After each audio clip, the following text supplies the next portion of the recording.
ढिल्लो और संयोजक श्री सुरेश भारद्वाज का धन्यवाद करना चाहूँगी और मुझे उत्सुक करने के लिए हमारे प्राथमिक शिक्षक श्री वैशालीबेन पंचाल का धन्यवाद। मेरा विषय है गुरु महिमा। गुरु ब्रह्मा गुरु विष्णु गुरुदेवो महेश्वर गुरु साक्षात् परब्रह्म तस्मै श्री गुरुवे नमः। तस्मै श्री गुरुवे नमः। अज्ञानता को दूर करके ज्ञान की ज्योत जलाई है। अज्ञानता को दूर करके ज्ञान की ज्योत जलाई है। गुरुवर के चरणों में रहकर हमने शिक्षा पाई है। गुरुवर के चरणों में रहकर हमने शिक्षा पाई है। गलत राह पर भटके जब हम गुरुवर ने राह दिखाई है। अज्ञानता को दूर करके ज्ञान की ज्योत जलाई है। आज का मेरा विषय है गुरु महिमा। पर क्या आप सबको पता है कि गुरु की महिमा क्या है? नहीं ना, कोई जानता नहीं कि गुरु क्या है, वो किस लिए बना है। और वो तो सदियों से चली आ रही परंपरा है जिसको लोग आज समझ नहीं पाते हैं। इसलिए सबको आज मैं समझा रही हूँ कि गुरु क्या है। आप सब समझिए कि गुरु की महिमा हमारे जीवन में क्या मायने रखती है और हमें उनका बड़ा ही आदर करना चाहिए। गुरु हमारे जीवन के प्रथम गुरु हमारे माता पिता होते।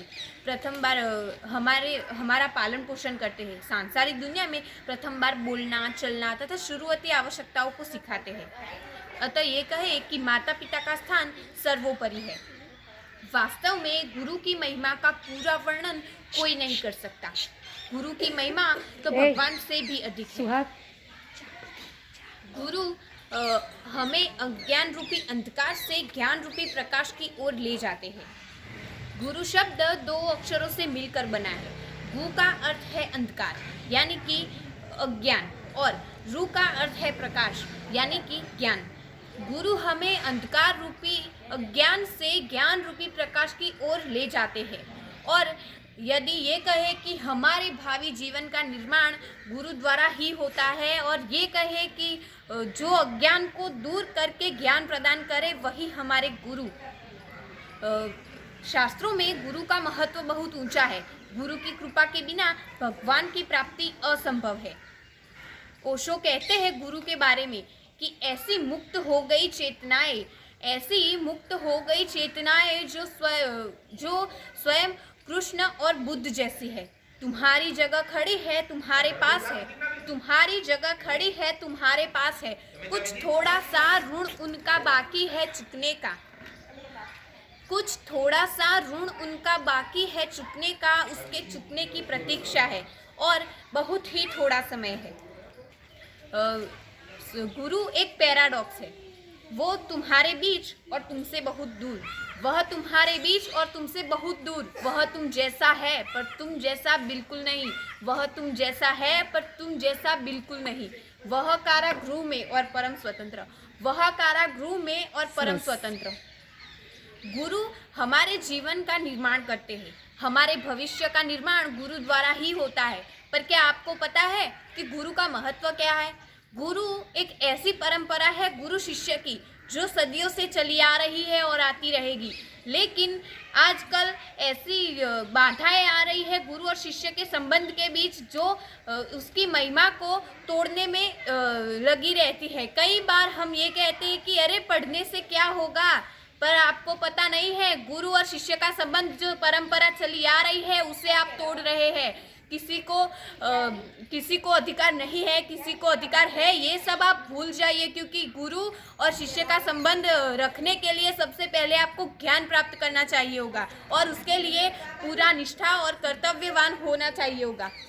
इसके लिए आपको अगर कर्तव्य निभाना है तो गुरु और शिष्य के बीच के संबंध को ऐसा बांध बनाना पड़ेगा जिसे कोई तोड़ ना सके। और ऐसा तभी होगा जब एक दूसरे के प्रति समर्पण होगा। शिष्य और गुरु के बीच में समर्पण है तो ही वह संबंध सदियों तक टिक पाएगा।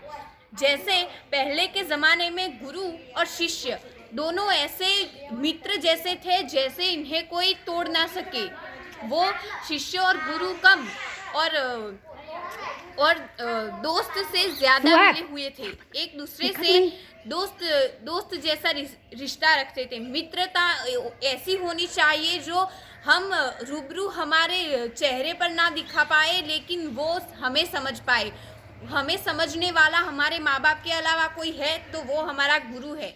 गुरु हमारा मित्र है ऐसा तो हम कहते हैं, लेकिन क्या सच में है?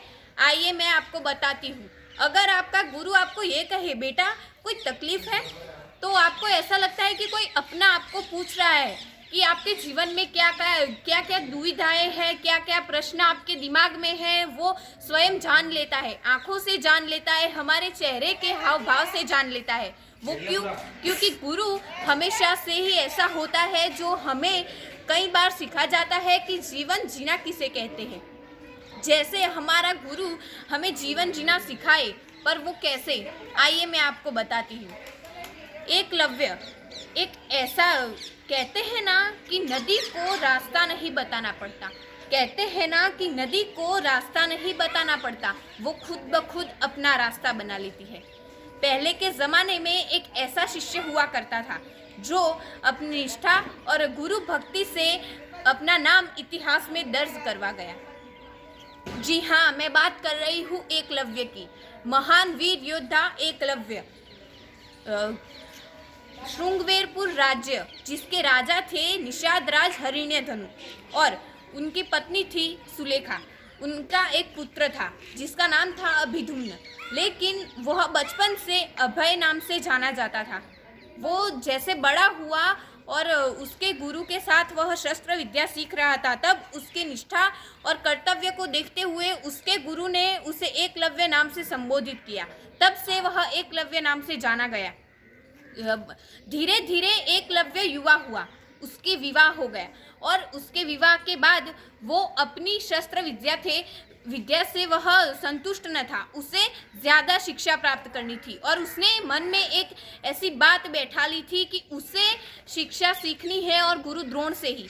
पर उसके पिता जानते थे कि गुरु द्रोण क्षत्रिय और ब्राह्मण वर्ग को ही शिक्षा देते हैं, और उन्हें शिक्षा देने के लिए सबसे पहले एकलव्य को द्रोण के पास जाना था। लेकिन द्रोण के पास उसे जाना था, वो जा सका था, लेकिन उसे द्रोण ने चेहरे के सामने, वो दोनों एक दूसरे को देख रहे थे, तभी एकलव्य को लगा था कि यही मेरे गुरु है और यही इनके द्वारा ही मैं कुछ सीख पाऊंगा। लेकिन गुरु द्रोण की एक बात से एकलव्य को ऐसा घाव लगा हृदय पर जो उसने कभी सोचा न था। गुरु द्रोण ने उसे शिक्षा देने से मना कर दिया, लेकिन एकलव्य इस बात से तानिक भी आहत न था। एकलव्य ने यह बात अपने मन में बैठा ली थी कि उसे यह शिक्षा प्राप्त करनी है और वह गुरु द्रोण से ही यह शिक्षा प्राप्त करेगा, और उसने वही जंगल में रहकर शिक्षा प्राप्त की। और जंगल में उसने एक प्रतिमा बनाई गुरु द्रोण की, और उसकी ही साधना करते करते एकलव्य ने वहाँ अपना आश्रम बना दिया और वहाँ उसने शिक्षा प्राप्त की, और ऐसे ही लगन और निष्ठा से उसने धनुर्विद्या में महारत हासिल कर दी। एक दिन गुरु द्रोण अपने शिष्यों के साथ जंगल में आखेट के लिए जा रहे थे। उनके साथ एक कुत्ता भी था जो रास्ता भटक गया। रास्ते में चलते चलते वह कुत्ता एकलव्य के आश्रम के बाहर जा पहुंचा। एकलव्य अपनी शिक्षा प्राप्त कर रहे थे और वह उस वक्त साधना में थे, तो वो कुत्ता उसके आश्रम के बाहर भौंकने लगा। तो एकलव्य ने ऐसे बाण चलाए कि कुत्ते का मुंह भी बंद हो गया और उसे ज़रा भी खरोच नहीं आई। तो कुत्ता भय से भाग चला और वह जा पहुंचा गुरु द्रोण के पास। असहाय वह कुत्ता गुरु द्रोण के पास भागा तो गुरु द्रोण आश्चर्यचकित हो गए कि ये कौन है जिसने इस कुत्ते का मुंह बंद करवा दिया, लेकिन उसे जरा भी खरोच नहीं आई। ऐसा तो कोई चोटी का योद्धा भी ऐसा बाण नहीं चला सकता। गुरु द्रोण के मन में एक जिज्ञासा प्राप्त हुई। उन्होंने उस धनुर्धर से मिलने का फैसला कर लिया और उन्होंने यह जानने की जिज्ञासा दिखाई कि वो कौन है जिसने ऐसे बाण चलाए। और फिर वह उसे खोजते खोजते जंगल में पहुंच गए। जंगल में जाने के बाद उन्हें पता चला कि यह एकलव्य है और उनके शिष्य और सब आश्चर्यचकित हो गए कि इसका कौन है गुरु जिसने इसे ऐसी शिक्षा सिखाई है। एकलव्य को जब गुरु द्रोण ने पूछा कि उसका गुरु कौन है, तो एकलव्य ने बहुत ही प्रेम भावना से बताया कि मेरे गुरु यह है। वहाँ उसने सामने देखा तो गुरु द्रोण और ज्यादा आश्चर्य हो गए और उन्हें देखा तब उनकी प्रतिमा थी सामने जो पत्थर से रची हुई थी, लेकिन उस जैसे एकलव्य ने उस प्रतिमा में जान डाल दी है वैसे ही गुरु द्रोण आश्चर्य में होकर बोले, अरे ये तो मेरी प्रतिमा है, तुम्हारे गुरु कौन है, सच में मुझे बताओ। उसने कहा, नहीं यही मेरे गुरु है। गुरु द्रोण ने कहा, यदि तुम मुझे सच में अपना गुरु मानते हो तो मुझे गुरु दक्षिणा दो। तो एकलव्य ने अपने प्राण तक देने की बात कर दी, लेकिन गुरु द्रोण ने कहा कि मुझे तुम्हारा अंगूठा मुझे गुरु दक्षिणा में चाहिए। तो एकलव्य ने बिना हिचकिचाहट के उन्होंने अपना अंगूठा काट कर गुरु द्रोण को दे दिया। उन्होंने कुछ भी ना सोचा कि आगे चलकर वो कभी धनुर्विद्या नहीं सीख पाएंगे और ना किसी को सिखा पाएंगे, ना कभी वो धनुर्विद्या आगे चलकर बाण कभी हाथ में नहीं ले पाएंगे, लेकिन ये बिना सोचे उन्होंने अपना अंगूठा गुरु दक्षिणा में दे दिया। गुरु द्रोण ने इसलिए ऐसा किया कि कहीं अर्जुन का धनुर्धर होने का वचन झूठा ना पड़ जाए, इसीलिए उन्होंने एकलव्य का अंगूठा काट कर गुरु दक्षिणा में ले लिया और फिर वो और उनके शिष्य चले गए। फिर एकलव्य ने मन में सोचा कि ऐसा क्यों हुआ, तो उन्होंने सोचा कि वह भी गुरु थे और अपने कर्तव्य के साथ बंधे हुए थे कि उन्होंने अर्जुन को एक महान बाणावड़ी बनाया है तो उसका वचन झूठा ना पड़ जाए, इसलिए उन्होंने ये किया। एकलव्य को गुस्सा ना आया, लेकिन उन्हें आश्चर्य हुआ कि ऐसे गुरु हमारे देश में कभी नहीं थे। आज ऐसा एक पहला गुरु हमने देखा है जो अपने कर्तव्य से बंधा हुआ है और उन्होंने अपने सच्चे शिष्य को भी नकार दिया और उसे अपने विद्या को अस्वीकृत कर दिया और एकलव्य को वहाँ छोड़कर चले गए। और फिर उनके शिष्य और सभी आश्रम में पहुँचे, तब एकलव्य अकेले खड़े थे और तभी उनके मन में विचार आया कि ऐसे ही अगर सभी शिष्य लगन और एक निष्ठा से यह कार्य पूरा करेंगे और अपने विद्या प्राप्त करने में ऐसा जुनून दिखाए तो पूरे देश में हमारा पूरी दुनिया में भारत का नाम सबसे सर्वश्रेष्ठ होगा। और ऐसा ही हो रहा है, यह वचन साबित भी हो रहा है। सदियों से आ रही परंपरा को हमने ऐसे जकड़ रखा है कि इसका स्थान कोई नहीं ले सकता। हमारे भारत के सभी गुरु और शिष्य के संबंध में ऐसी मजबूत बांध है जो कभी नहीं टूट सकेगा।